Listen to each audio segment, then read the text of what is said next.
Hi, everyone. Judicial Watch President Tom Fitton here with our social media update. Thank you for joining us. A lot going on this week. Of course, that's probably going to be the headline every week. A lot going on this week, especially as we come into the new Trump administration. We have, obviously, the breaking news related to his cabinet appointments, but we have new startling information on the Ashli Babbitt shooting death, the unjustified shooting death for which Judicial Watch is suing the federal government on Ashli Babbitt's family behalf for $30 million. We have new disclosures about the censorship of American citizens by the government. Much more detail, more than we have ever known before. Plus, we have new documents that the government waited 20 years nearly to give to us about issues related to 9/11. And on top of that, mass deportations are in the offing. And it's been at least confirmed by Donald Trump, President Trump, through yours truly and Judicial Watch. So some interesting developments this week. First up, though, is the developing story around President Trump's efforts to bring reform to the Justice Department. He first nominated, in a really shocking way, Matt Gaetz. No one saw it coming, to be the Attorney General. And I thought it was a good pick, and I think he would have made a great Attorney General. But he had issues related to his personal conduct, and none of which were new. But for Gaetz in terms of the challenges he faced in the Senate, were going to be new to most of the American people and to the senators, including Republican senators, who are always looking for an opportunity to dig at Trump. And so this was Matt Gaetz's decision tweet to drop out from this position of, or his nomination from Attorney General. He had excellent meetings with the senators yesterday. This all happened, I guess this is Friday, this was yesterday. I appreciate their thoughtful feedback and the incredible support of so many. There's a lot missing in that. Not everyone supported him. While the momentum was strong, it's clear that my confirmation was unfairly becoming a distraction to the critical work of the Trump-Vance transition. There is no time to waste on a needlessly protracted Washington scuffle. So he's gone. He withdrew his name from consideration. He's not going back to Congress, even though technically he probably could have, at least next term. And so President Trump quickly, later that day, nominated the former Florida Attorney General, who served 2 terms there, Pam Bondi, B-O-N-D-I. And I thought it was another good pick. I worked with Pam slightly back during the Trump administration, and here was my initial tweet. She's well qualified and has direct experience battling the corrupt D.C. swamp, which has tried to destroy Trump. And that is true.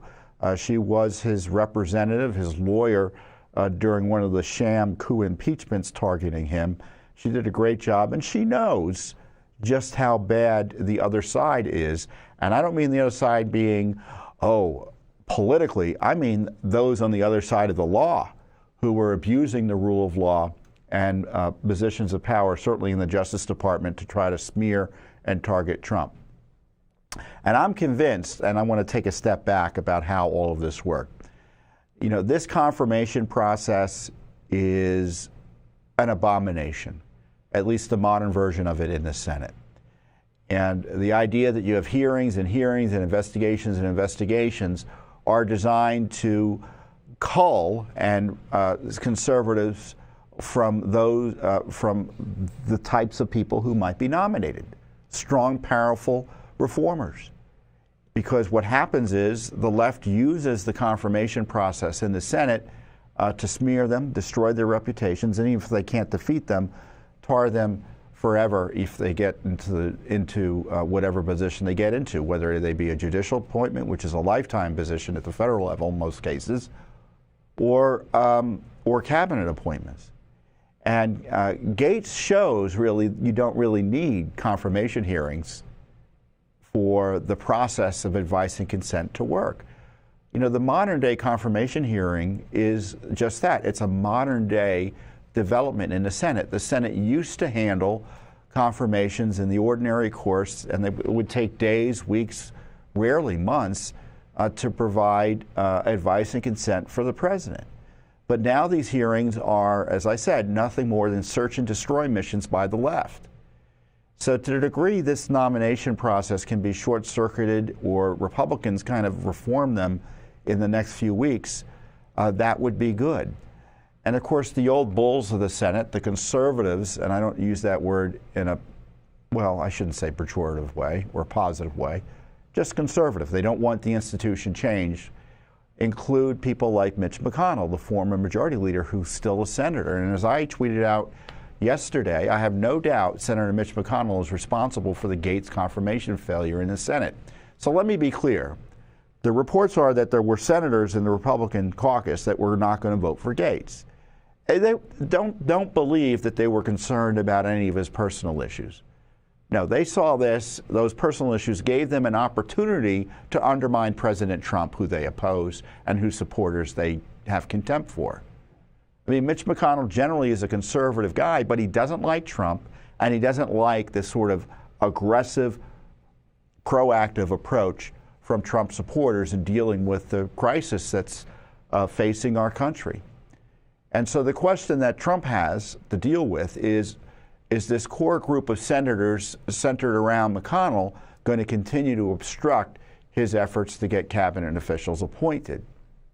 One way around that, the constitutional option, is to have the president, and working with Senate Majority Leader Thune and Mike Johnson, essentially construct a situation where he is able to basically call the Congress into recess or demand that it go into the recess as is allowed under the Constitution. And if that happens, the theory is he can start appointing people after at least 10 days to the cabinet that he wants. This is all assuming there becomes roadblocks to key positions getting through. So that's what's facing Trump. That objections from Mitch McConnell to reformers that could sink key nominees that the president wants on his team, and the possibility of getting into a bigger fight through recess appointments and that constitutional action that, again, that is in the Constitution, but the left will object to because President Trump isn't allowed to exercise his prerogatives as president. I mean, that's what we've learned, that he's not allowed to do what other presidents are allowed to do because they hate him.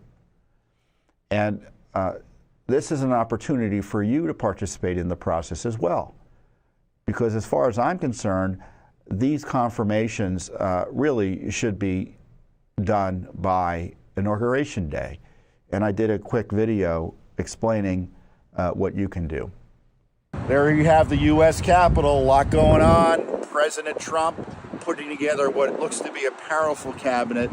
And of course, the Senate doesn't want to move too quickly on them. I think they should, whether it be Matt Gaetz or Tulsi Gabbard or Pete Hegseth, Bobby Kennedy, Marco Rubio. There's no good reason to deny any of them a quick confirmation. Frankly, the Senate should have the president's entire cabinet ready to go and confirmed by Inauguration Day. What do you think? You need to share your views with the Senate. 202-224-3121. 202-224-3121. Call your senators. Let them know what you think. Should it be business as usual with stalling and delaying and abusing appointees, or should they just get going because this country needs saving and we need a team in place to begin saving the republic immediately under President Trump? Yeah, and I think Gaetz just dropped out like a minute after we did that video. But it still applies. If you think Pam, as I noted earlier on social media, Pam Bondi can be confirmed in minutes, practically speaking. So this whole process, as I said, it's designed to punish appointees and nominees, especially those who are conservative. And so you should call your senators every chance you get, every time it occurs to you. at 202-224-3121, 202-224-3121, and then ask them or tell them respectfully, remember, they're just regular folks answering the phones. They're not the senators asking the phones, so don't punish them. Be respectful, even if they're not even respectful to you. Sometimes I know that's the case. And share your views about it. I mean, if you want Pete Hegseth in there, you need to call. If you want Pam Bondi in there, you need to call. If you want Tulsi in there, you need to call. If you want Robert Kennedy Jr. in there, you need to call. This is not a time for wasting. I mean, as far as I'm concerned, the work's got to be done now. And the Gates nomination proves that the Senate can move quickly to consider a nomination just through regular meetings and internal deliberations. And Gates got the message he wasn't going to get through without significant pain to the Trump team, and he probably wouldn't get through at all. So that was the end of the nomination. So why can't we get that same process accelerated for nominees that are clearly going to get through? And Congress has got to get going on everything. I mean, right now they're talking about continuing resolutions through March. Some want continuing resolutions through the end of the fiscal year, which would be October, which would mean, practically speaking, everything that Biden has been spending continues to be fully funded through the first year of the Trump administration. How would you like that? Right now, there's going to be a continuing resolution, and they just want to let it go through even through March with no real significant policy amendments. So they're going to keep on funding the invasion. They're going to keep on funding the abuse of Trump. They're going to keep on funding the First Amendment censorship. Everything else that they hate about the Biden administration, they promised to change once they got into office. Well, they won the election, and they still don't want to change it. Now, that's not to say there won't be changes next year, but why in the meantime would they fund it? I'm sorry. It's November, December, January, February, March. So 4 months of Bidenomics? 4 months of funding all this climate scam money that's going out the door? So again, call your members of Congress and let them know what you think about this. Because I tell you, I've had enough meetings on the Hill, I've talked to enough members to know that they have a much different approach than voters do to cleaning up Washington, even after the election. I mean, Elon Musk and that Department of Government Efficiency, boy, Congress is going to be their enemy unless the voters reinforce what they said on Election Day. That's for sure. So the other big news that was really national news and international news was sparked by a social media post by me. And President Trump saw it and retruthed it on Truth Social. Here, I talk about it. Well, here's the social media post. Let's go right here. I posted it on November 8th, and I wrote, "Good news. Reports are the incoming Donald Trump administration prepared to declare a national emergency and will use military assets to reverse the Biden invasion through a mass deportation program." And he retruthed it on Truth Social and said, "True," 3 exclamation points. So that November 18th Truth post by President Trump created a media firestorm because they're not used to politicians promising or keeping their campaign promises. There's nothing new in that Truth post that I put out there. In fact, it was based on a media report that essentially said what I reported. I read it in the Wall Street Journal, and the Journal was trying to characterize it as something negative, and I just characterized it in a more positive way, because I think most Americans agree with my characterization. And so the national media picked up on it, obviously, because he's the president, and so did international media. And I think we have a little compilation of just how much news my innocent post garnered. Well, today we learned a little bit more about how this is going to happen, and liberals acting totally stunned. It involves using the military. Trump made this known via a Truth Social post. Here's what happened today. He reposted a post from Tom Fitton, the president of the conservative group Judicial Watch. Here it is. Fitton, you can see, wrote, "Good news. Reports are incoming at Real Donald Trump. His administration is prepared to declare a national emergency and will use military assets to reverse the Biden invasion through a mass deportation program." And then you can see President-elect Trump. He commented on it. True. Now, Tom Fitton, the president of the conservative group Judicial Watch, taking to Truth Social. Trump made the statement on Truth Social, responding true to Tom Fitton. President Trump just reposting this from a conservative political watchdog group.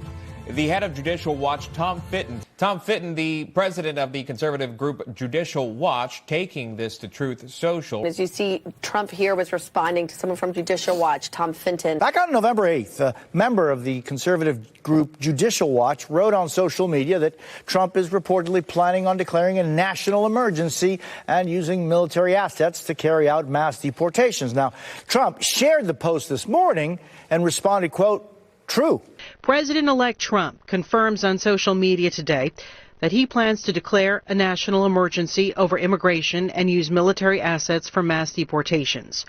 On his Truth Social platform, Trump wrote "true" in his retweet of a November 8th post from Tom Fitton, the head of the conservative foundation Judicial Watch.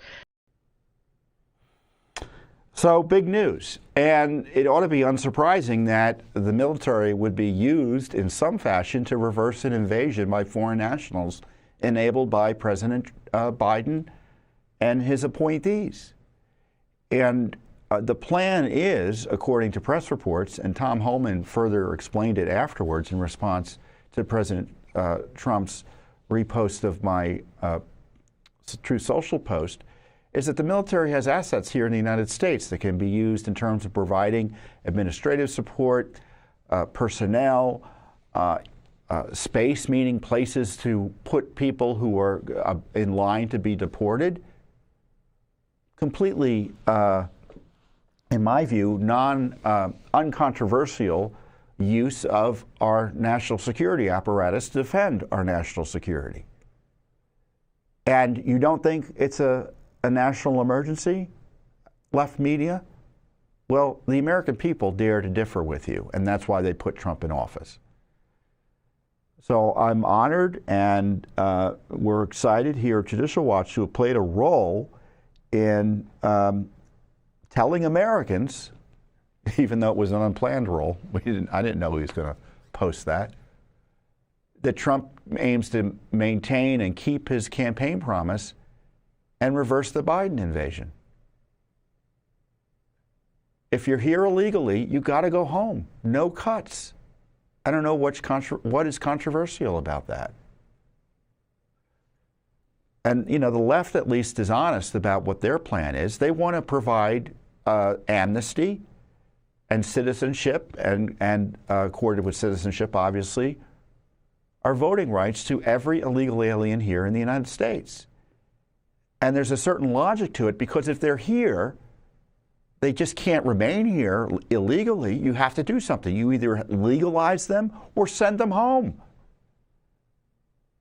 I mean, and the idea that we would keep tens of millions of people here who are not supposed to be here and just let them stay, of course they're eventually going to get amnesty. That's why the left wants them to stay. So you got to get them home. And I tell you, and I talked about this previously on our weekly updates here, for the leftist mayors and governors to say they're going to get in the way and obstruct justice and obstruct the removal of illegal aliens, that's unlawful, what they're proposing. And I hope law enforcement comes down on them like a ton of bricks if indeed they pursue this insurrectionist type activity. It's really treacherous. You're going to side with foreign nationals illegally here that threaten our national security, public safety, you name it, contrary to federal law, the law of the land.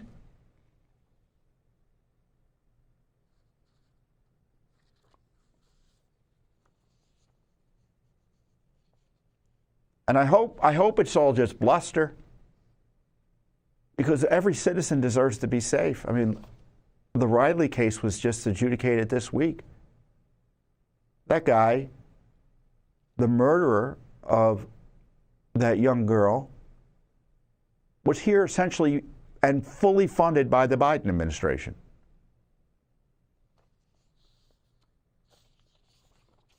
Rather than helping illegal aliens stay here and murder and rape innocent Americans, the federal government should enforce federal law and remove them.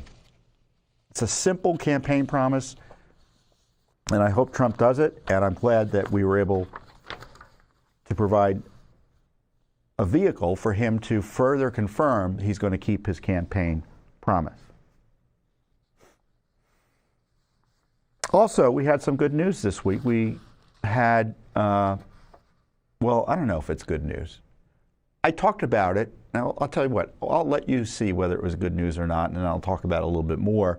I was on Fox News earlier this week talking about the FEMA scandal, where it looks like FEMA was treating all Trump supporters as terrorists, and the ongoing lawfare against President Trump. So let's play that.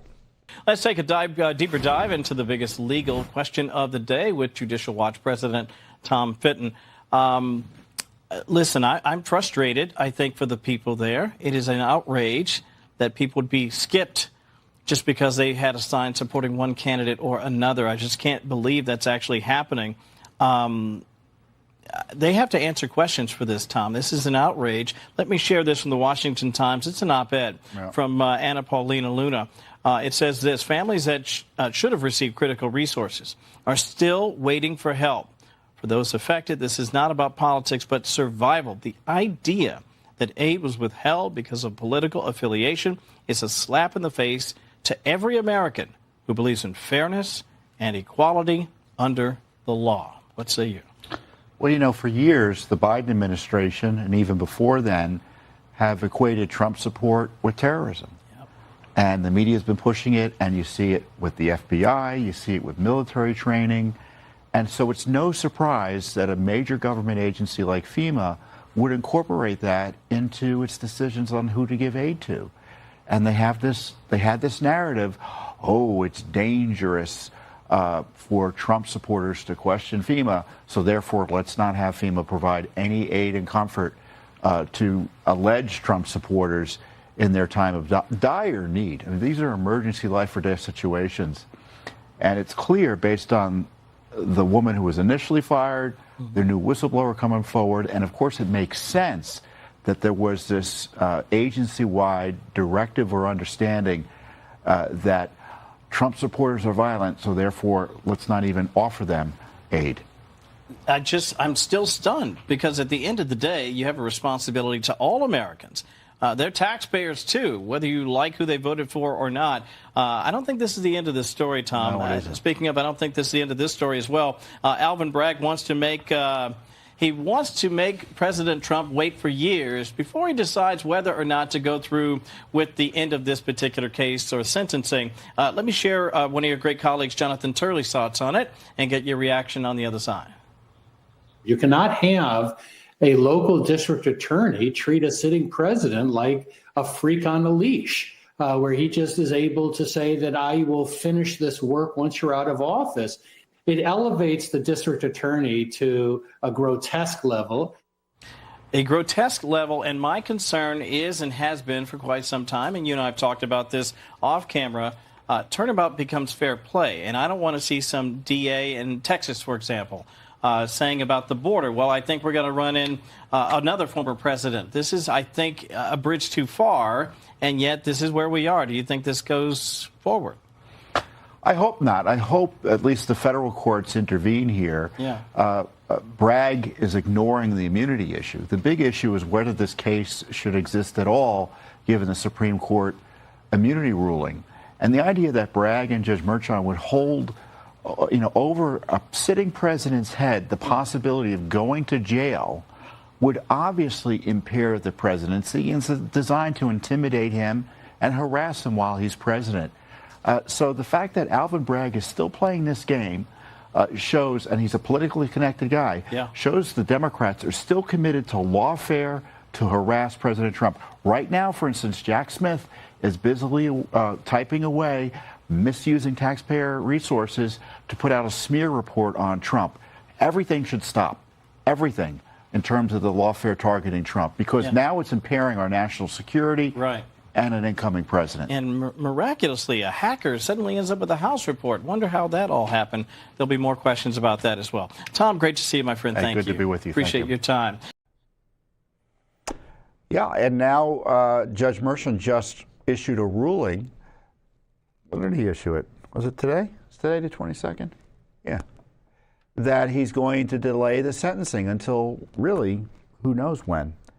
Ordered that the joint application, this is the ruling just issued today, for a stay of sentencing is granted to the extent that the November 26th date is adjourned. And that means, as I understand it, if I can trust my lying eyes, that they are going to defer the sentencing until who knows when. And the court also granted President Trump's desire to file a motion to dismiss the charges outright based on a variety of reasons, the least of which is he can't be harassed as president by keeping this over his head for 4 years. But that's just no way to run a railroad. The whole process has been corrupted by Bragg, been corrupted by the judge who's conflicted, compromised, and shouldn't even be on the case. And the charges themselves are really fanciful and abusive on their face.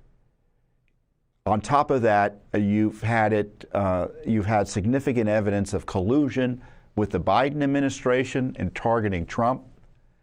So what's the holdup here in terms of just getting this done? Now, the hope is, in terms of having this lawfare end, now, the hope is probably from the Trump team is Merchan's giving himself some breathing room, and he's going to let the process play out, and hopefully the case ultimately will be ended by the courts as it should have happened long ago. But in the meantime, he's coming in under this cloud. And he's trying to set up his national security team. He's trying to prepare to become president of the United States again. And we've got these, what I would call these outlaw prosecutors in New York harassing him still, and the judge is still dangling over his head the possibility that he will go to jail. I don't think Merchan should be given any time to consider this. The federal court should step in. I don't know what the president's lawyers are doing in this regard, but this process is the punishment. And the Supreme Court has already highlighted why it can't be this way. You can't allow these questions about presidential immunity just to, I mean, if that's the standard, he'll be in court every day while he's in president as as district attorneys or state attorney generals say, oh, he did this wrong and it's outside his purview as president, and therefore we want to litigate whether he's immune or not. He won't have time to be president, which of course is the point. So this is a big, in many ways a victory for Trump, but they're just gonna try to bleed him through this illicit court process.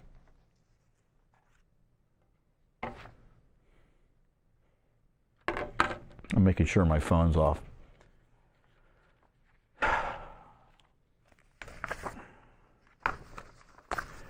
So I've talked about how previously Judicial Watch is the leader, or not previously, is the leader when it comes to disclosing government misconduct. And Congress often follows our lead.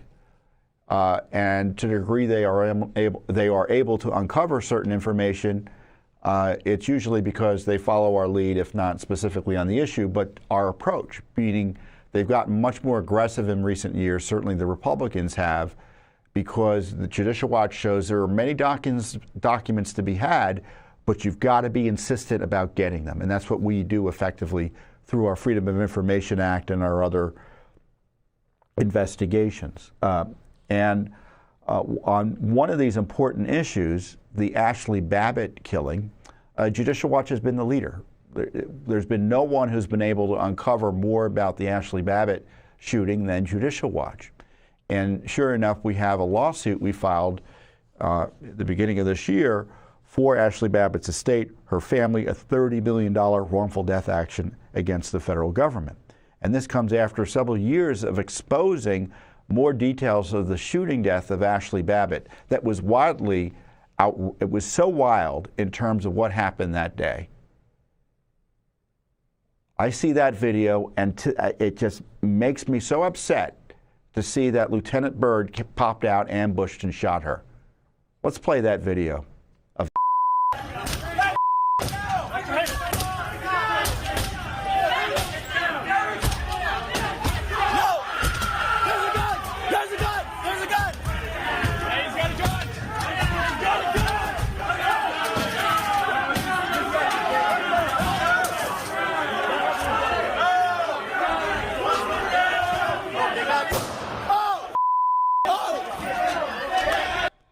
There's not a law enforcement officer who's honest in the land who would look at that shooting and think that was a good shooting. He fired blindly at Ashli into a crowd. Other law enforcement personnel were around her. Civilians were around her. And the idea that a shooting like that would go by without any serious investigation, let alone prosecution, remains one of the outrages of January 6th. That's the key outrage of January 6th, despite what you hear about insurrection and Donald Trump and all the left-wing garbage about it. That's the outrage.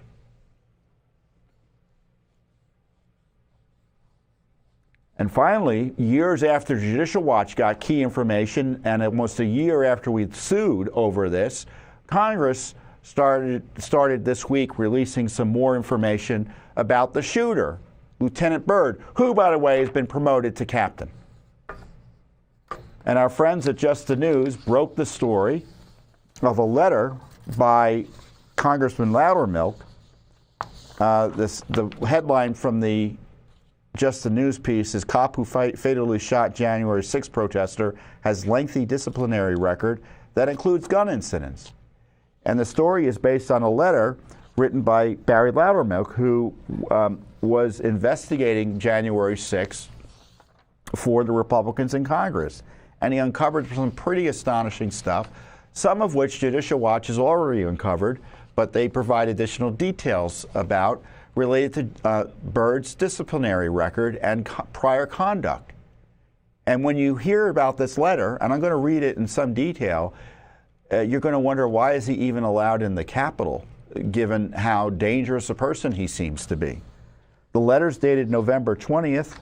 So it was just filed earlier this week. It was sent to the Chief of Police for the United States Capitol Police by Loudermilk, Chief J. Thomas Manger. You can see there, Manger or Manger, I don't know how it's pronounced. So I'm going to get into the heart of the letter.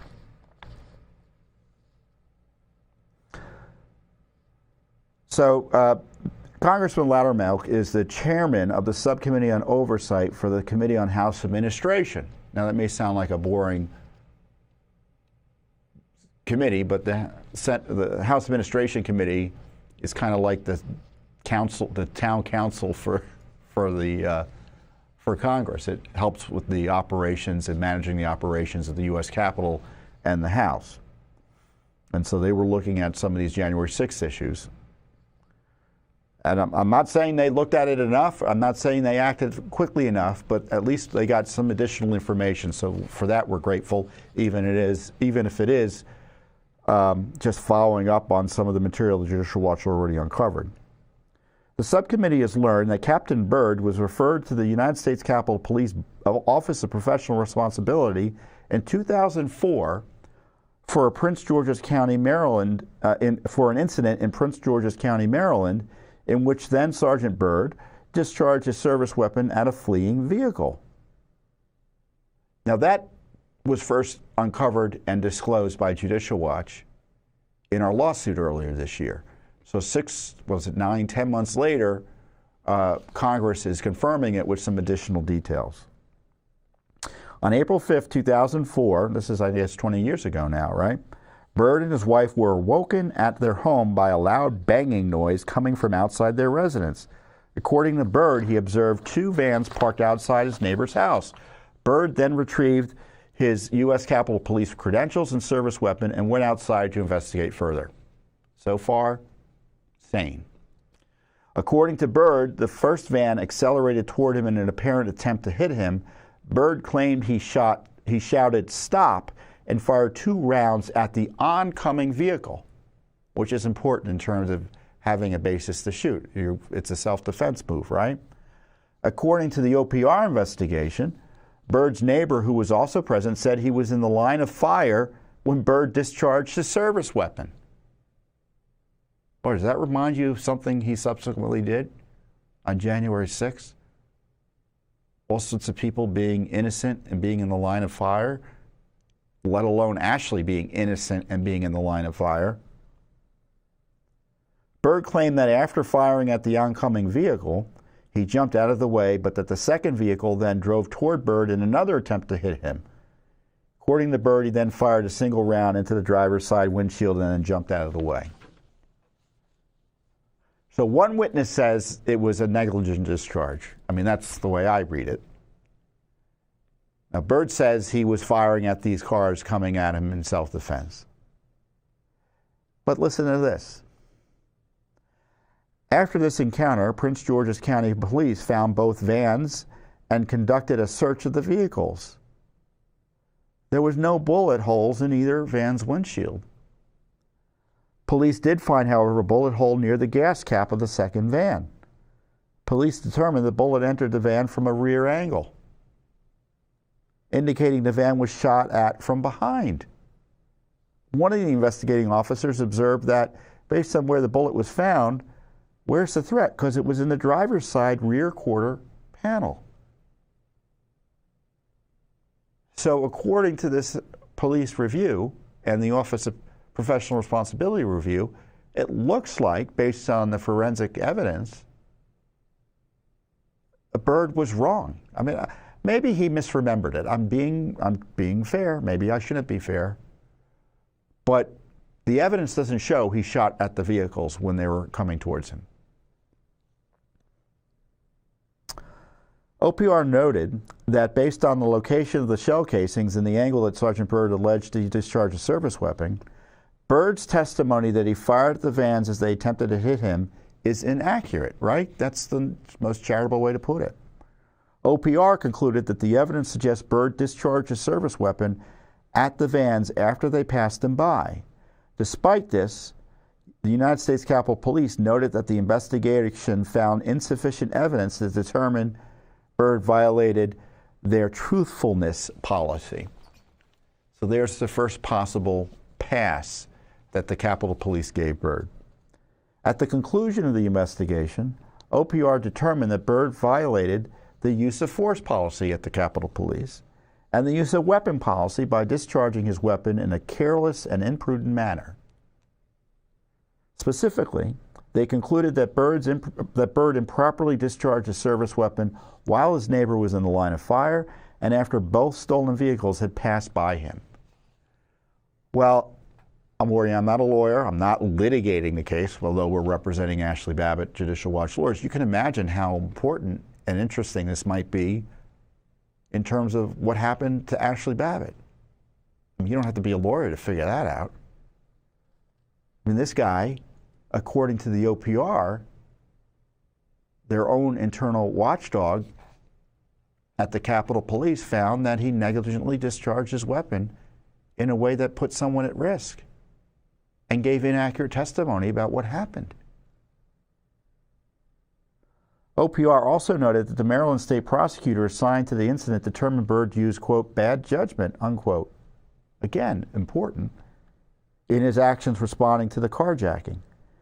Additionally, following the review, Inspector Yancey Garner sent a memo to Chief Terrence Gainier, who was the U.S. Capitol Police Chief at the time, concurring with OPR's findings.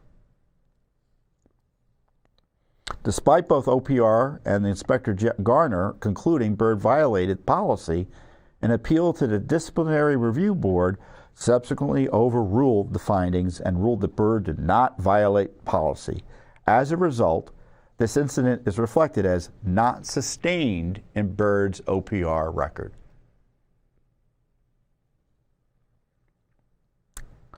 In 2015, this is another troubling incident.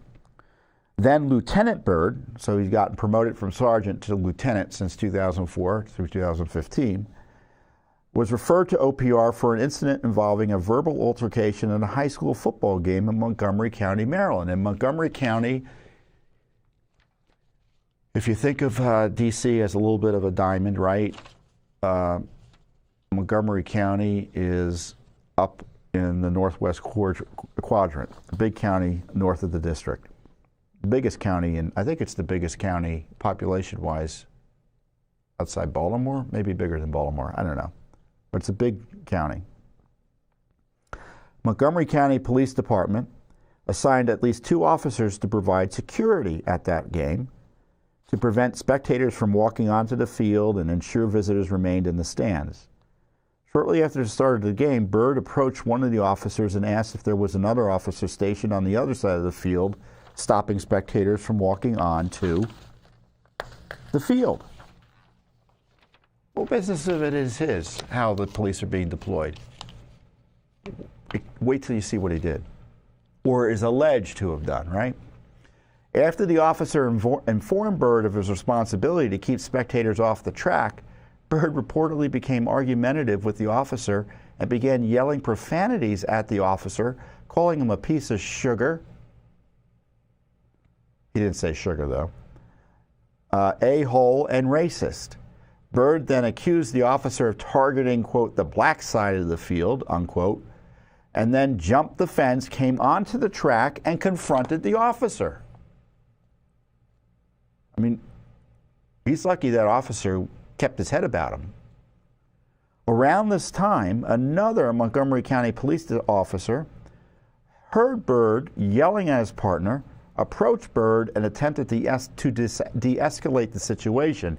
Even after separating from the officer, Byrd continued to scream obscenities.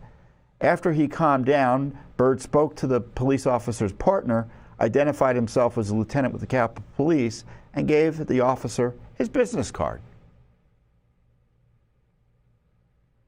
Based on statements received from Byrd and the 2 MCPD officers, the Montgomery County police officers, OPR determined that Byrd called one of the officers a racist a-hole and repeatedly used vulgar and abusive language.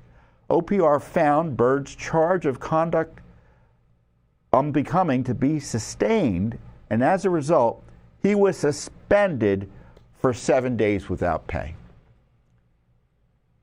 So Byrd acted in a way, to put it charitably, that was, quote, unbecoming, and was basically told to stay home without pay for 7 days. So significant issue. And there are more details about something else that Byrd did that's very concerning, which is him leaving a gun in a bathroom at the Capitol Visitor Center. In 2019, this is just 2 years or less than 2 years before he shot and killed our client, poor Ashli Babbitt, a 14-year veteran of the Air Force. Then Lieutenant Byrd was referred to OPR for leaving his loaded service weapon in a bathroom in the Capitol Visitor Center. So the Capitol Visitor Center was a wasteful monstrosity built by Congress to basically funnel visitors into the Capitol through this big hall and visitor center. It was built under the East face of the Capitol. So the entrance is almost a full block away from the Capitol building itself. So it's a big space, and but everyone's walking around there. If you're visiting the Capitol as a tourist, you enter through that area, and all those restrooms are widely available to the public. I was just there a few weeks ago. There are thousands of people milling about on busy days there.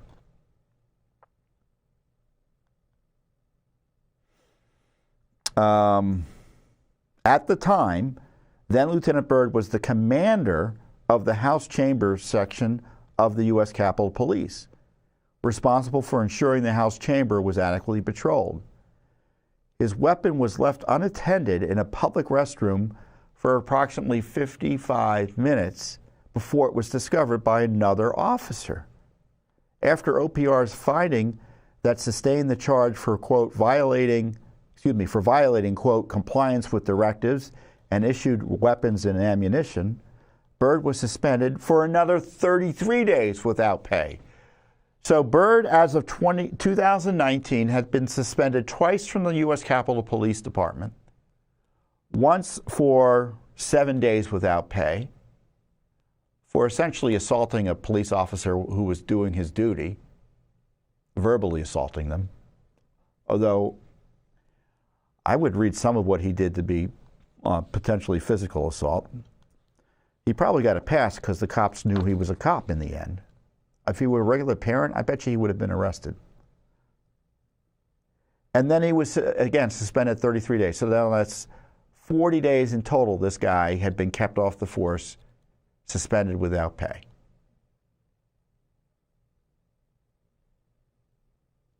And if that doesn't make you think that maybe he shouldn't have been even in the position to shoot Ashli Babbitt, I don't know what would. I mean, those of you who are in law enforcement or even in the military, I mean, to be punished like that, it's pretty unusual. You know that.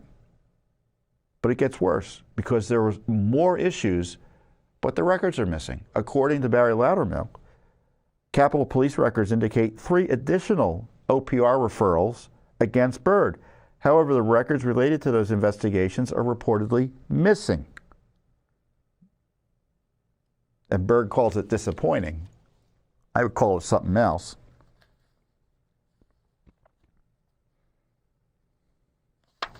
Of course, they've been missing, this is what's frustrating about this. They were told those documents were missing on January 30th, 2024. And we're only finding out about it now. So it's disappointing it took 10 months to get this out. No, it's 11 months. It's November. It's not. I keep on thinking it's October. It's November.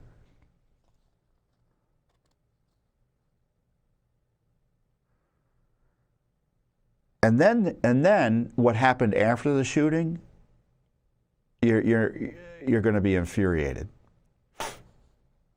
As Loudermilk writes, in addition to the decision to promote Byrd despite his disciplinary history, I also have concerns about the decisions the Capitol Police made with respect to Byrd after January 6, 2021, when he needlessly shot and killed our client Ashli Babbitt.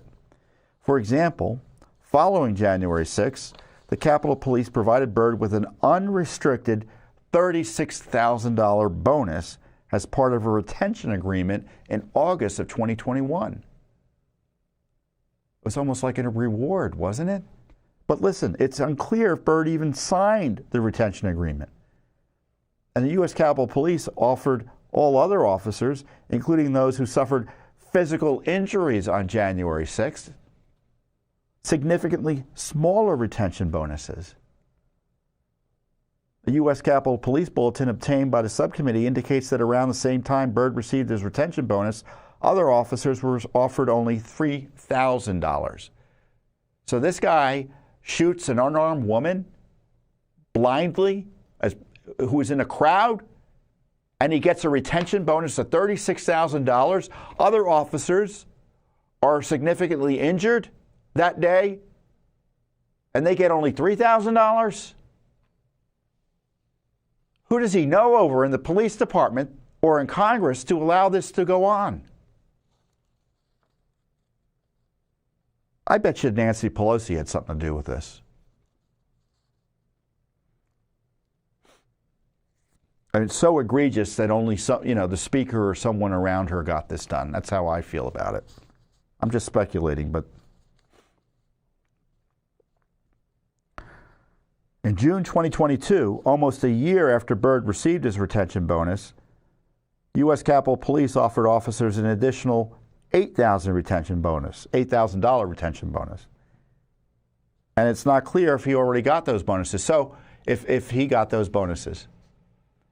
So it's possible, according to Loudermilk, he didn't just get $36,000. He might have gotten as much as 36 and 3 is 39 and 8 is $47,000.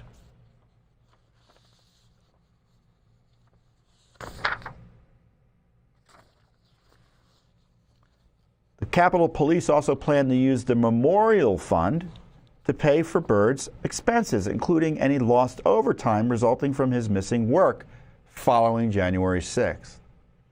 The Memorial Fund is a fund for officers injured or killed in the line of duty.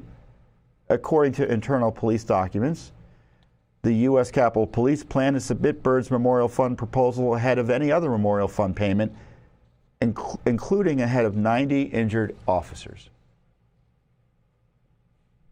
Now, did he have PTSD or some type of trauma as a result of killing unlawfully, in my view? Ashli Babbitt, maybe. So was he technically injured? Maybe. But pretty controversial move by the Capitol Police, showing favoritism, it looks like, at least on the surface, for Lieutenant Byrd. Additionally, the police department helped Byrd set up a GoFundMe in November 2021, which raised over $164,000 for him. Capitol Police ultimately decided not to formally propose a payment to Byrd from the Memorial Fund after his GoFundMe raised significantly more money than Byrd would have received from the Memorial Fund. So thankfully, well, the Memorial Fund didn't give money to Byrd, even though they were going to, because the police department was involved directly in getting the public to give Byrd money, despite his record of misconduct and his involvement in this shooting. Are you aware of any other officer who was involved in a controversial shooting getting help from the police department to raise money through GoFundMe? I'm not.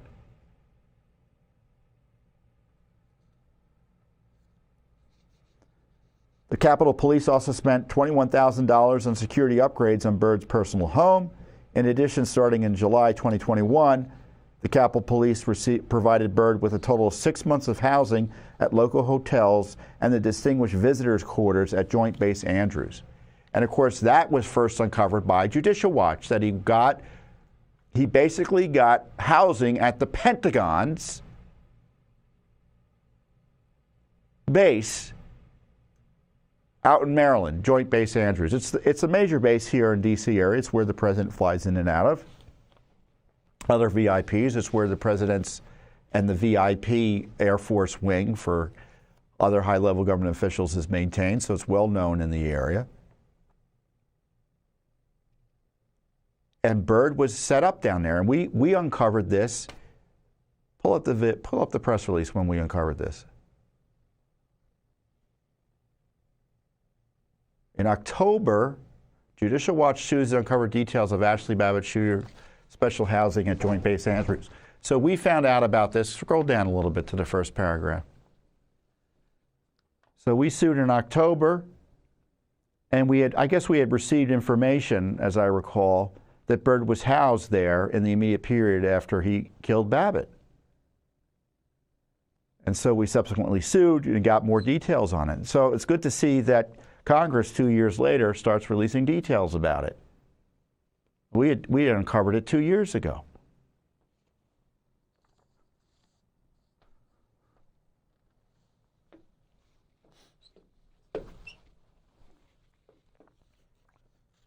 In addition, Byrd also had a dignitary protection detail from the U.S. Capitol Police. when he left the secure base. On at least one occasion in September of 2021, the security detail escorted him to a cigar lounge where he stayed out until 1:30, necessitating extended DBD coverage, security detail coverage. Additionally, the Capitol Police instructed Byrd not to sit for a fitness for duty evaluation following January 6, 2021. The police were concerned that Byrd may fail the fitness for duty evaluation, and that if Byrd failed, he would not be permitted to carry his service weapon.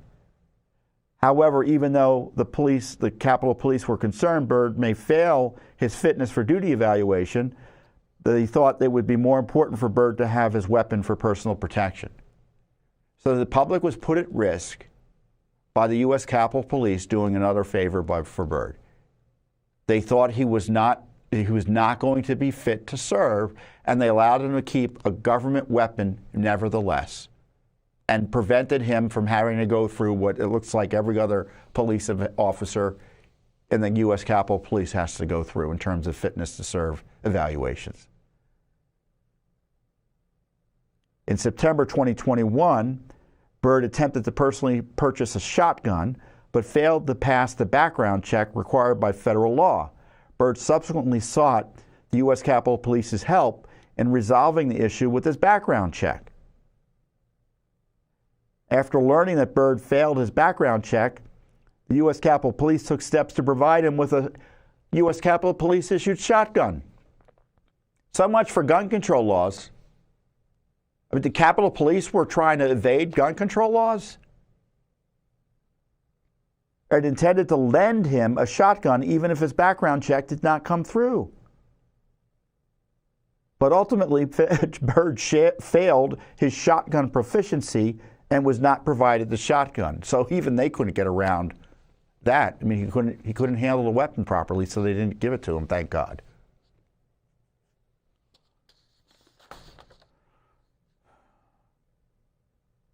And then it looks like he was working or not working and still getting paid. Shortly after January 6th, they placed Byrd on administrative leave and ultimately removed him from administrative leave at the end of June 2021. So he was on administrative leave from January after he killed Ashli Babbitt. No benefits to the family from the government, right? But the cop got benefits. He got time off for 6 months. Byrd signed a telework agreement on July 2021, which allowed him to telework 5 days a week, but he did not return to work. Despite this, Byrd was not disciplined. Instead, the Capitol Police retroactively provided Byrd with administrative leave for the days he refused to work in July and August of 2021. Then they encouraged officers to donate their annual leave to Byrd in an internal bulletin.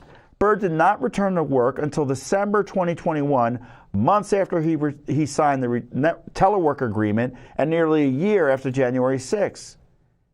Yet he was never referred to OPR discipline for not working. Based on the above information, it appears USCP treated Byrd more favorably than other officers. However, it is unclear why they took these actions. This subcommittee is dedicated to ensuring, et cetera, et cetera, et cetera. So they want more questions. They want more answers, including how the heck he became a captain. Now, I normally don't spend as much time as I did reading government letters like this, but you're not going to hear this from the media. John reported it, and John Sullivan reported it in Just the News. But, you know, think of all the noise you've heard about January 6th. Think of all the investigations. There's been no investigation but for Judicial Watch and now follow-on by Congress of the only official homicide victim and how that happened on January 6th. Ashli Byrd is the only official homicide victim, meaning the only victim that authorities have found died as a result of a homicide. I love that picture of Ashli. That's another nice one. Her husband, Aaron, is a widower. There he is there with her. Her mom is out all the time trying to help the January 6ers in prison while advocating for justice for Ashli, Nikki?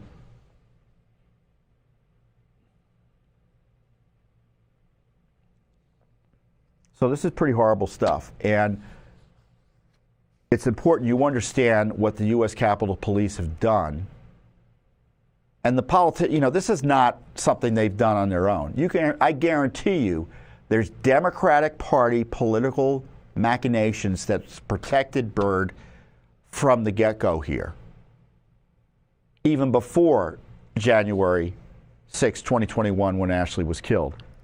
So my guess is there's political corruption and speculation, but I'm allowed to speculate. I'm allowed to guess based on this evidence.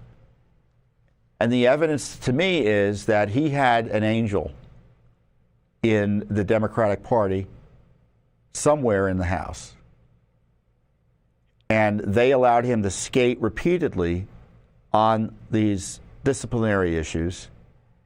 And rather than being let go or being put in a less serious position or in a position where he wouldn't be able to harm the public, he continued to get better and better positions till eventually he was in charge of security at the House side on that day.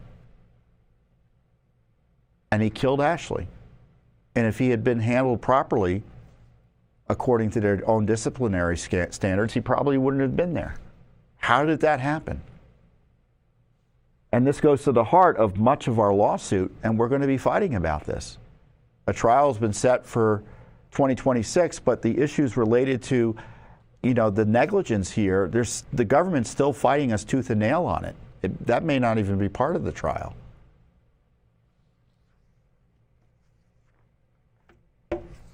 So I think I've done a public service, and Judicial Watch has done a public service just by telling you about a letter from Congress. So the next time you hear about January 6th, think of Lieutenant Byrd firing wildly at fleeing cars. Think about Lieutenant Byrd using racial epithets against a police officer at a football game and getting punished without pay for 7 days as a result. Think about him leaving a gun behind in a public restroom and getting punished 33 days without pay as a result. And how the heck this guy was in a position to kill Ashli is just unbelievable to me. And thankfully, Judicial Watch has this case right now. And of course, the Biden people, they, if it were anyone else, if the politics were different,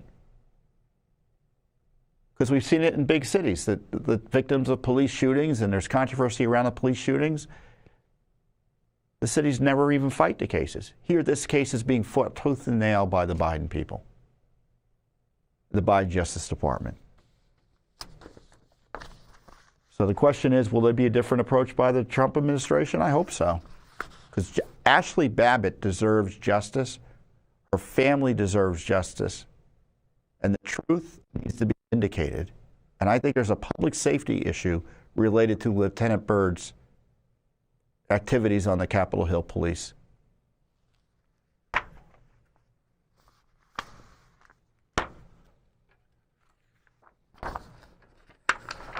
So I'll let you know. The case is proceeding. We've got hearings and other matters coming up, so we're going to be in discovery, meaning taking evidence and testimony soon. I think we already are in discovery. It's just a question of when we get the documents and when we're going to be able to take testimony. So stay tuned. So what do you think? Is it an important case? I think it is. I think this, I was just going to do the general look at the press release here or look at John's story and let's just move it along. Then I read the letter. I'm like, I got to share this with our supporters. They're not going to believe this. They're not going to believe this. And I encourage you specifically to share this video with your friends and your family about what really happened on January 6th and the man behind the shooting of Ashli Babbitt.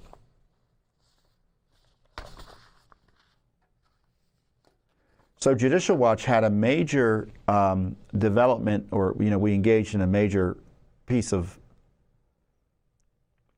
legal work this past week or so, we filed a Supreme Court petition on post-election day counting in Illinois. And I think we filed the case 2 years ago. And here's a summary of the issue that I put out there when we first filed it. Hi, everybody. Do you think they should be counting ballots for up to 2 weeks after Election Day? Well, of course you don't. In Illinois, though, they count ballots that arrive for up to 14 days after Election Day, including ballots that don't have a postal mark on them. We're in federal court now trying to stop that because federal law requires an election day, not an election week, not an election month. We got a federal appellate court hearing this week. Hopefully that court allows our case to proceed. In the meantime, we're doing heavy lifting down there in Mississippi, where they count ballots for up to 5 days after Election Day. Now, many other states, they also count ballots after Election Day, or ballots that arrive after Election Day, which is anathema to the very notion of fair and clean elections. It creates a mess, it invites voter fraud, it undermines voter confidence, and it's downright illegal. Yeah, I mean, we had that big Fifth Circuit ruling in the Mississippi case that, and the circuit court agreed with us, the appellate court, that counting ballots after Election Day or received after Election Day is unlawful.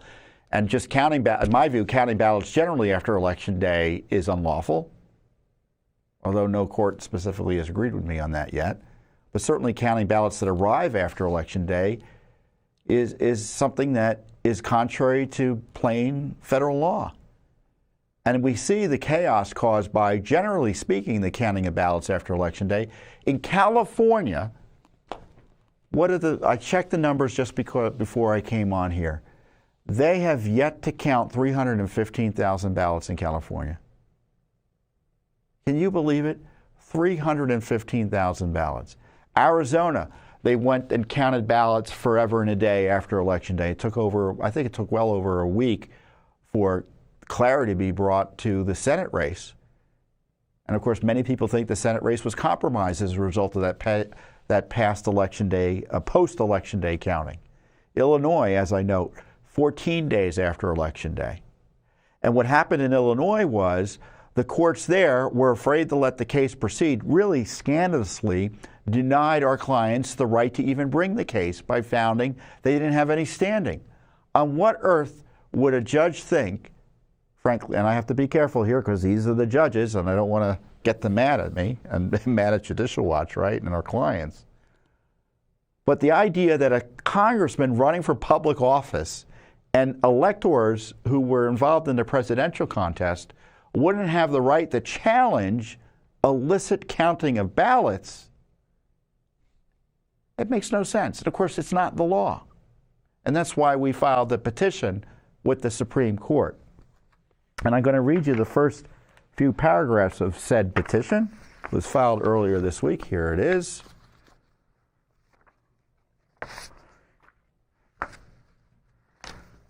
You go to page 2 of the beginning of the petition. Statement of the case.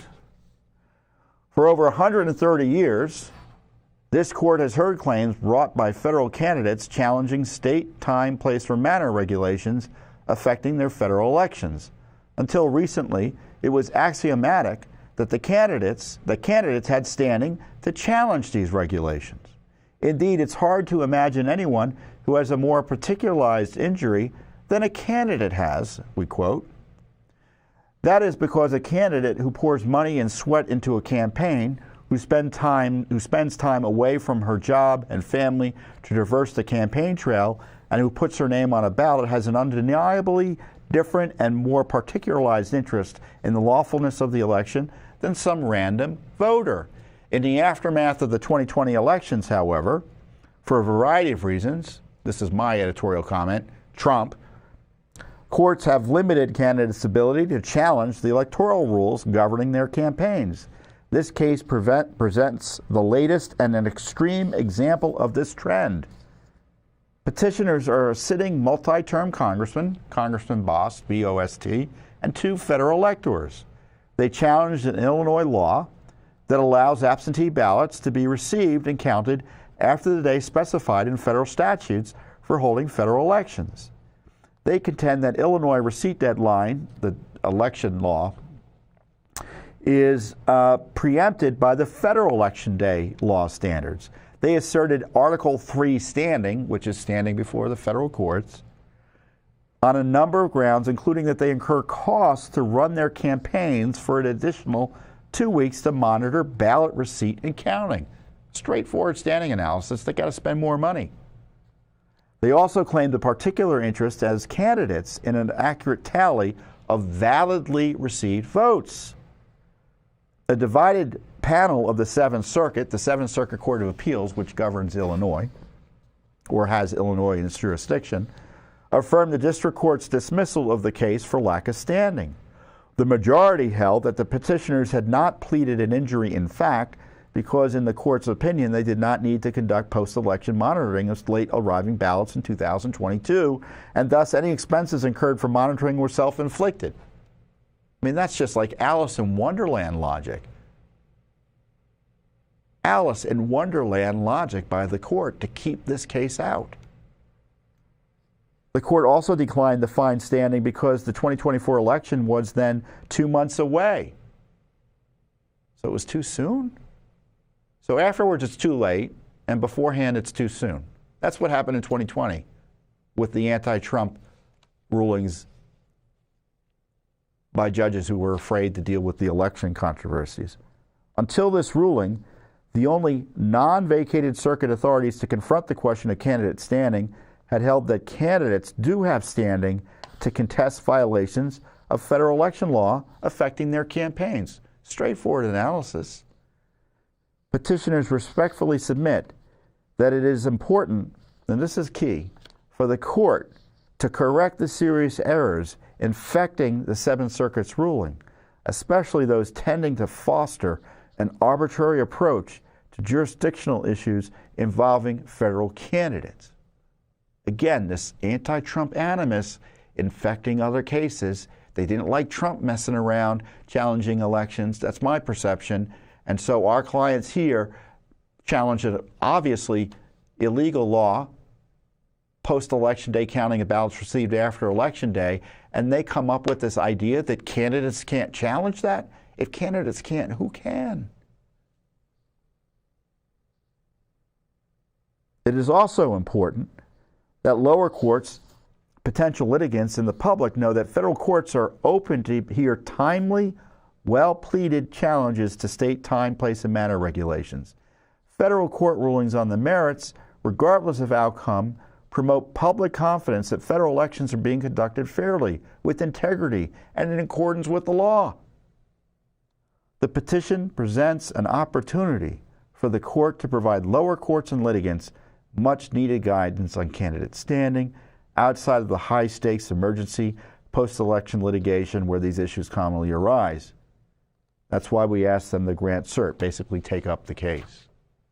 So it's a good effort by our legal team. And we had that major victory in the Fifth Circuit, and the Seventh Circuit doesn't want to deal with the merits. You know, taking on this, as we highlight in the brief, this increasingly restrictive view that candidates can't challenge elections, how they're run, and any illegalities associated with it. Now, how is that supposed to deal? If we can't use the law to resolve election disputes, then what do we do? And the court needs to step in our view, and fix it. And make it clear candidates can challenge elections in this manner or the way elections are conducted. We're not even challenging results. And now sometimes they say, well, this is just too run and gun. It's too close to the election. We're not going to intervene after the election and start throwing out election results. There's no excuse here. This is the straightforward case that at most would apply to 2024 at this stage. No, excuse me, 2026. We just had the 2024 election. So the two questions I have for you, dear listener and dear viewer. A, do you think that states should follow federal law and only count ballots received by Election Day? And B, If they're not, should candidates have the standing to challenge it? And you don't have to be a lawyer to answer yes to both, right? Just common sense. So this is what I love about Judicial Watch. It's like we don't stop. The election was done, and we're still fighting for election integrity. A colleague of mine, a friend of mine, he said that in public policy, there are no intermissions. We're back to work. We're back to work for cleaner elections and the rule of law. And we're trying to get the courts to pay attention, rule, and stop using this standing scheme argument to prevent people from raising these issues in court. What a great little case that we're pursuing here. And obviously we're watching what's going on in California very carefully, and we may take some action there in terms of the post-election day counting.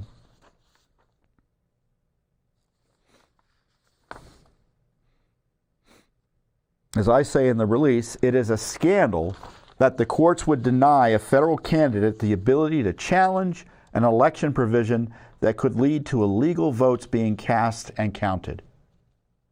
Illinois' 14-day extension of Election Day thwarts federal law, violates the civil rights of voters, and invites fraud. The Supreme Court should take up this case and reaffirm the right of federal candidates to challenge unlawful election schemes.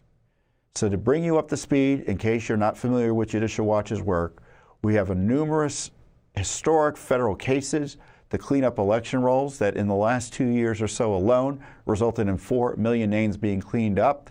We achieved a massive victory in the Fifth Circuit Court of Appeals, finding as unlawful the counting of ballots, at least in Mississippi, that arrive after Election Day. We've got this major case in Illinois, trying to defend the candidates who want to challenge laws like that in Illinois.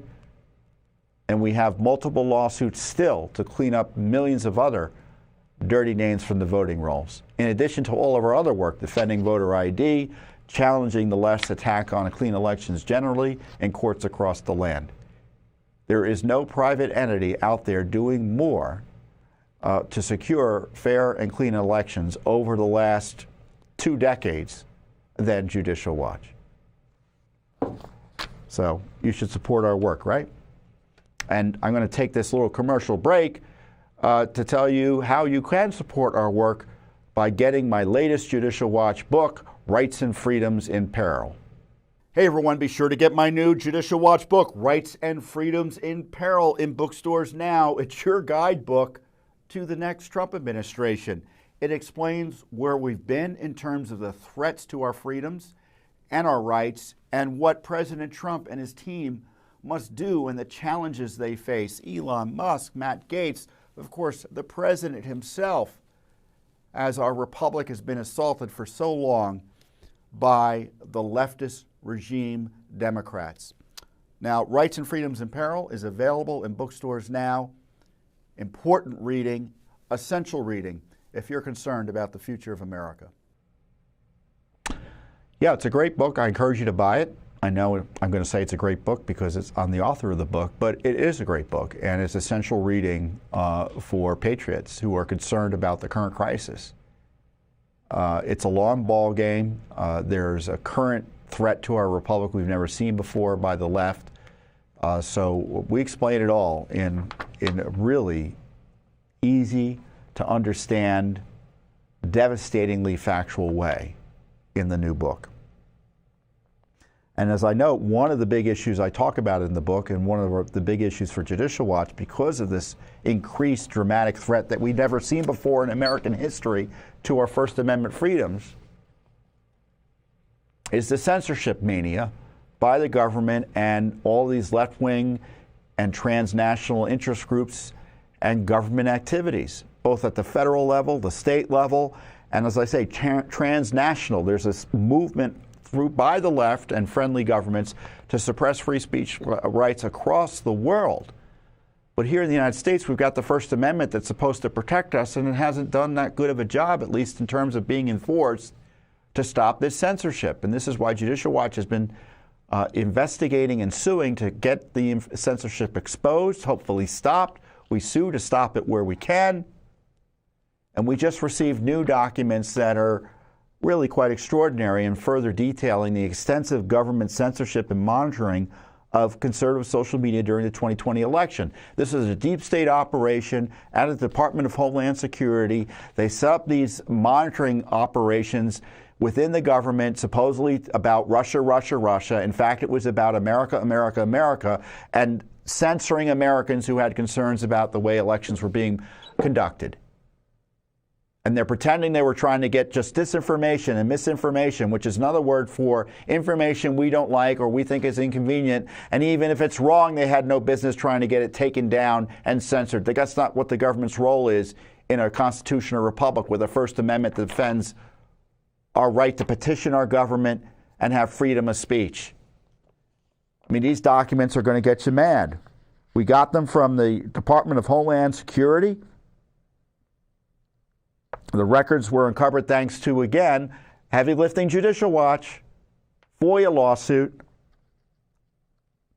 for communications between the Cybersecurity and Infrastructure Security Agency, CISA.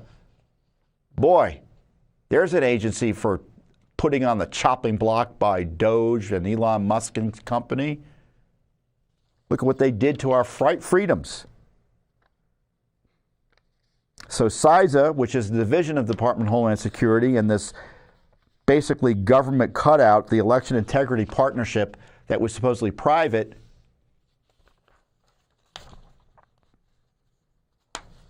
and they were out there trying to get us censored. Look at this one email. There's a ton of emails here. It's 247 pages. I can't go through each one. I guess I could, but I think I might lose a few of you. So let's go bring up this first email here. Is it the bottom? So these are all government emails. So this isn't a private entity. This is the government heavily involved in this conspiracy to deprive Americans of their First Amendment rights. And this is a ticket. They're creating tickets for social media companies to act upon and remove content with the help of the government. I'm adding Facebook and recommending they take action on this page.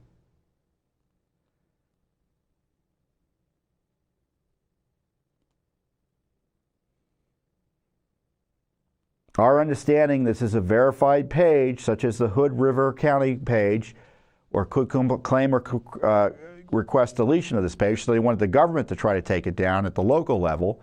However, we recommend that Facebook take immediate action on this page due to its potential for spreading misinformation about voting processes in Hood River County.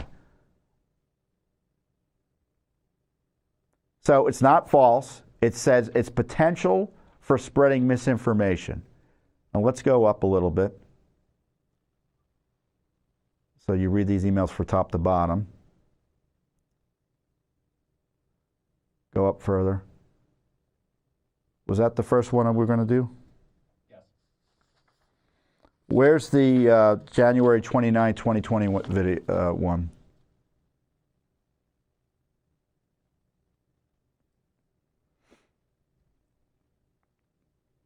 A message from the first part of the release. A message on September 29, 2020 relates to absentee ballots and fraud in states. If you go to the first part of the press release, it's the first document recited. Analysts at the EIP look for cross-platform spread of this post, including in local media, but it appears contained in Facebook at this point. This issue has been raised with Facebook to see if additional steps can be taken to the platform. Further down or up, the platforms may or may not take action.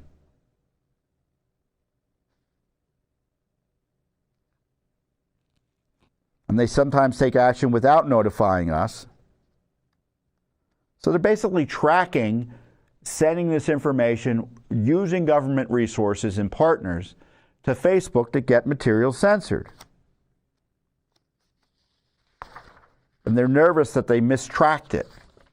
And then later, or I should say, there's another set of documents related to Twitter, and this is interesting. Let's bring that Twitter set up with Scully.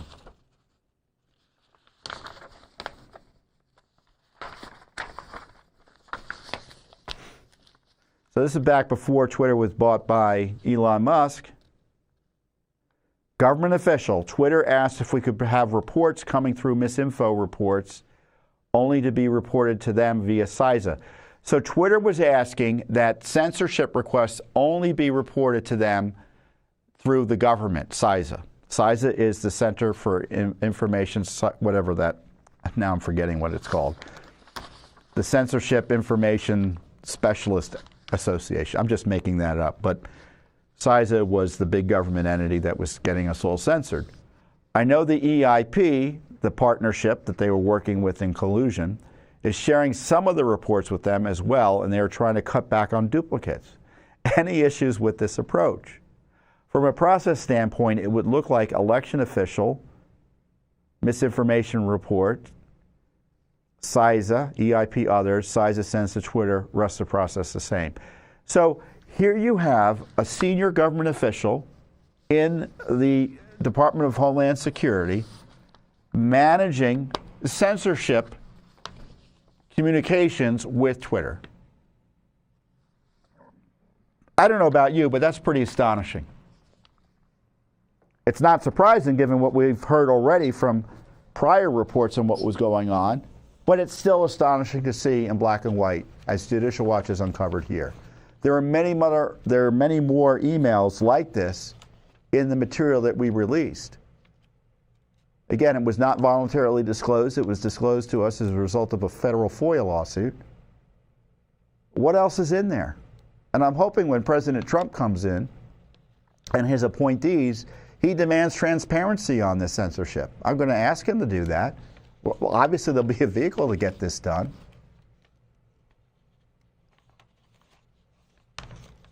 Kristi Noem is going to be the, assuming she gets confirmed, who knows, right? The head of DHS. She needs to clean house here, get this exposed, everything they've been doing.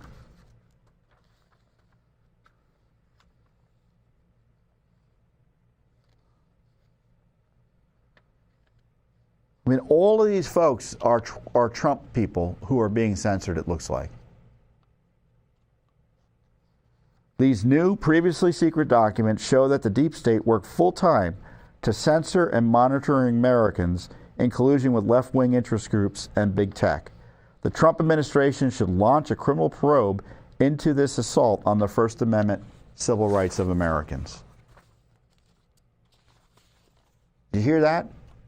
I want Pam Bondi to launch a civil rights criminal investigation into this censorship of Americans.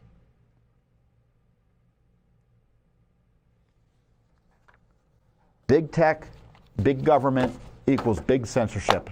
That's the story of 2020, and that's the story of the Biden administration. And there's got to be accountability for it. And this is one of many lawsuits and investigations we have going on about censorship by the government. And the problem is, even if Trump comes in, some of this censorship is almost like automatic, and it may continue even under Trump unless the appointees know where to look and stop it. So I have one more interesting story for you. So we file FOIA sometimes and they just disappear, practically speaking, meaning they're never answered, or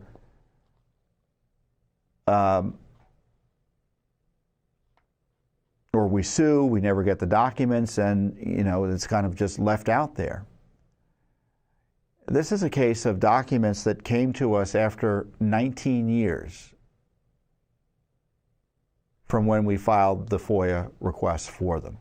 And it relates to an issue called Operation Able Danger. And if you know what Able Danger was, it essentially was a military intelligence operation that was using, at the time, kind of an innovative strategy to find connections in through various sources to highlight potential terrorists and other threats to the United States. And we got some documents after 19 years from the Defense Department, most of which are completely blacked out because they're classified. And Able Danger was pretty controversial because it compiled publicly available information regarding Al-Qaeda and other targets. And as I recall, Muhammad Atta's name popped up on the Able Danger, and that Muhammad Atta was one of the 9/11 ringleaders. It was who flew one. I think he was on one of the planes. I forget which plane he was on that was used to commit the terrorism on 9/11. So if Able Danger had been pursued properly, arguably 9/11 could have been prevented. So it was pretty controversial when our friend Tony Schaefer, who was involved in the program, began talking about it. He wrote a book about it, as I recall, even after the book was approved and went through the declassification approval. The Pentagon got nervous about what was in it, and they shredded 10,000 books. It was like a Fahrenheit 451. Just incredible story around Able Danger, and I encourage you to learn more about it and read Tony's book about it. The Senate Intelligence Committee began its investigation of the program in August of 2005, and they conducted a hearing in 2005. However, members of the data mining team were blocked from testifying. So in December of 2005, Judicial Watch submitted a FOIA request to the Defense Department for Able Danger records. Essentially, we wanted U.S. intelligence, law enforcement, or other counterterrorism projects and/or programs utilizing data mining software techniques to search open source records in the public domain. The Defense Department responded to us a few months ago. We're finally getting the release out on it. From U.S. Special Operations Command, identified hundreds of pages of responsive records, but claims the overwhelming majority are still classified and over 20 years later remain exempted from disclosure. It's really hard to get over assertions of classified material, that the records are classified. It's very hard to get over the assertion of that records are classified for FOIA requesters and litigants. We've had a lot of experience with it. It's just really hard. Sometimes we do, if we've got a good basis for doing so, but it's difficult to do because the courts, as you might imagine, are deferential. The records include, though, an unredacted, declassified top secret record, a special compartmentalized information record, which is really secret, containing a 17-page listing of unclassified open source internet resources, listing websites and URLs for topics such as terrorism news stories, Office of Coordinator of Counterterrorism, and Albanian terrorism in Kosovo, among many others. Across the bottom of the page, three of the lists of open source records is a statement: begin to understand the status of ongoing efforts. The author of the exclamation sentence is not identified. So they thought this was important. Data mining might seem like old hat now, but this is, remember, 20 plus years ago, that it was really innovative at the time. And this is why it was such a sensitive project. Yet they ignored it. Small passages of what seem to be declassified analytical reports feature commentaries such as Arab countries in North Africa, especially Algeria, Tunisia, Morocco, Libya, Egypt, and almost all other Arab countries, have been annoyed by the high profile of Osama bin Laden, first in Pakistan and later in Afghanistan, especially when he publicly claims that he trains Arab fundamentalists to overthrow most of the Arab regimes in the Middle East. Again, more information about how dangerous and disruptive bin Laden was. They talk about drug trafficking. Heroin is the major source of income for the Taliban. It's a major source of income for the inter-service intelligence of Pakistan, Freudian slip, which has been providing support and assistance to the Taliban. So drug trade was fueling these terrorist threats. And we talk about opium in Afghanistan as well. So it's a very strange mix of documents and little clues, but much of it is redacted, even after 20 years. And as I say in the note in our press release, it shouldn't take 2 decades to decide that the American people can't see documents about a military investigation and program that could have prevented 9/11. What an insult to the American people and the victims of 9/11. And you know, and this is why it's important to support Judicial Watch, because they count on us to disappear and just go away. Because if we weren't around after 20 years, these documents and this scandal would never have been uncovered. I don't know. I think it's important about how 9/11 happened or was allowed to happen, and why our vaunted intelligence, the billions spent on defending America, failed us that day. I'm not going to forget it. Those of you around, you don't forget 9/11 either, I tell you.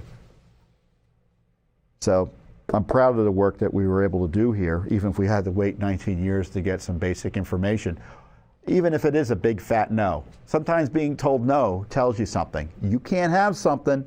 Now we know they have something they don't want us to have, and maybe we can push to get more of it out. So great work again by Judicial Watch, asking the Supreme Court for action on election integrity,